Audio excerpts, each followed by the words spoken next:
So hopefully that video there, which is, I produced that for the team, I shared that with the team. There was more to it than obviously those short clips that you've seen, but it's just to show them the things that are doing well and areas that we need to improve on. That was actually a second half of a game, and there was a bit of work that we did where we'd rushed it in the first half, we'd got into wide areas, and we tried to deliver before we had enough players into those prime scoring areas to score. The second half was a much better performance. So that brings us to another break. So I appreciate there's been lots of information over the last few slides and clips. Nicky, how are we doing on questions? Really good. We're around 16 open questions. I'm trying to answer as many as I can as possible. It's definitely an interesting subject. You can see there are questions, and when they're answered, there are more questions. So great. This is definitely what we want. I see some of the questions got a lot of thumbs up, so it might be a good idea to start with those. It's another question of Felipe, and he asked, how much do you allow for your strategic planning into your game model? And linked there too is, how do you implement your game model from pre-season to the competition period? Do you start from the defensive or the attacking side, from individual, from the entire team, from your lines or between the lines? That's his question. Yeah. It's a good question. It's something that we cover a lot in the course, in the online course, and it's called it's principle prioritization. Again, another phrase, but basically it means, if we remember back to the slide where we had 9 principles, and that's not all of them, but there were 9 principles that I identified Man City played with.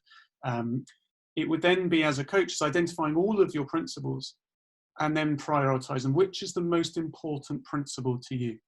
Now, if you say that possession, for example, or having numerical superiority is your number 1 priority, and you've got time to implement your game model in its entirety, then start with that priority. There's no point starting with the 9th most important principle of play if you've got 8 others that you haven't covered. Okay. Now, having said that, again, using the example, if you're a coach of a team that maybe are facing relegation, if they don't win points quickly, you might go, well, we don't have enough time to effectively learn how to have numerical superiority, so I'm going to skip all those principles. And actually, the most important principle now is defending as a good block with little space. We're going to deny the opposition time on the ball, deny them any space to operate in. And when we can win that ball back, we're going to look to play forwards really quickly and score on counterattacks, or we're going to look to get set pieces. There was an earlier question for Tom about how important game restarts are. If you're a team that needs to defend deep because that's how you're organized, then actually you might look to get restarts high in the high third.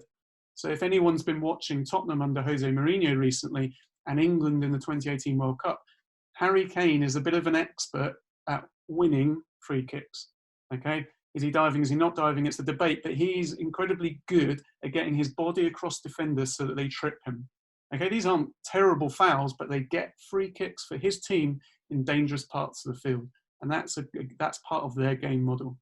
If you want to be effective quickly with a team, then that might be what you choose to do. For me personally, I think that not having the ball for large periods of the game means you can be vulnerable. You can't dominate the game. You are waiting for the other team to make a mistake. There are coaches that think that's the right thing to do. Personally, I'd rather have the ball, take the game to the opposition, but that takes time. And I would look to do that over the season. I think the first question was about how do I do it, or when would I implement it in pre-season? That goes well into tactical periodization, which is a whole other topic that we could get into. We haven't got time to for this evening, but in short, yes, I periodize all of the elements or principles of the game model over a period of time, and we look to layer them on top of each other as the learning for the players comes through. And you have to remember that learning won't go from 0 to 100 in a perfect line. It might go from 0 to 10 really quickly, and you think the players have got it, and then you try and give some more information, but then they forget steps 3 to 4, and you go backwards slightly. And so it's not going to be a non-linear progression as you try and get all of your principles across for your game model.